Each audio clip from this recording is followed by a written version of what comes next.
കുമാരി കുമാരി അറിഞ്ഞില്ലേ ഗജേന്ദ്രകുമാറിന്റെ വിശേഷങ്ങൾ? എന്താ? പാഞ്ഞു പോകുന്ന കുതിരപ്പുറത്ത് തൂങ്ങിക്കിടന്ന് എന്തൊക്കെയോ അഭ്യാസങ്ങൾ കാണിച്ചത്രേ. പലരും കോരിത്തെരിച്ചെന്നാ പറയുന്നത്. ഇവിടെ ഇരുന്നാ കുമാരി എന്താ പടവും വരച്ചോണ്ട് നിൽക്കുന്നത്? മഹാരാജാവിന്ന് വരന്മാരെ പ്രഖ്യാപിക്കുന്ന ദിവസമല്ലേ? കുമാരിക്ക് ഗജേന്ദ്രകുമാരനാണെന്നാണ് എല്ലാരും പറയുന്നത്. എനിക്കിപ്പോ കല്യാണമൊന്നും വേണ്ട മല്ലികേ. അതെന്താ കുമാരി, കല്യാണം ഒരു രസമല്ലേ?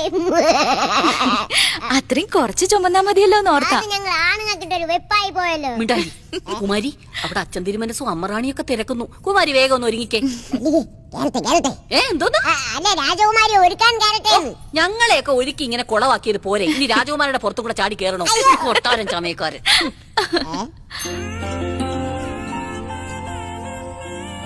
ഇതാരുടെ ചിത്രമാ കുമാരി? രാധാകൃഷ്ണന്റെ.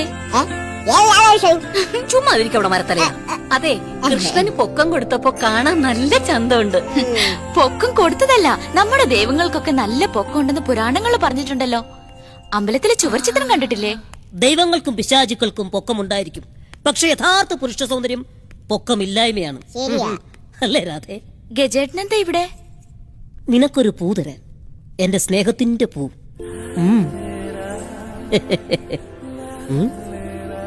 ഇത് നമ്മുടെ കൃഷ്ണനല്ലേ? ഞാൻ അറിയുന്ന പുരാണത്തിലെ കൃഷ്ണന് എന്റെ തോളറ്റം വരെ പൊക്കം ഉണ്ടായിരുന്നുള്ളൂ. കുട്ടിക്കാലത്ത് കൃഷ്ണൻ അത്രയുണ്ടോ? രാധേ, നീ എന്നെ വരയ്ക്കൂ, ഞാനല്ലേ നിന്റെ കൃഷ്ണൻ. ആ കൈ കൊണ്ട് എന്നെ ഒന്ന് വരയ്ക്കൂ. നിന്നെ മംഗലം കഴിക്കാൻ പോകുന്ന പുരുഷനല്ലേ ഞാൻ? കഴിച്ചില്ലല്ലോ. മംഗലത്തിന് മുൻപ് ഈ അറയിൽ കേറരുതെന്ന് അച്ഛന്റെ കൽപ്പന.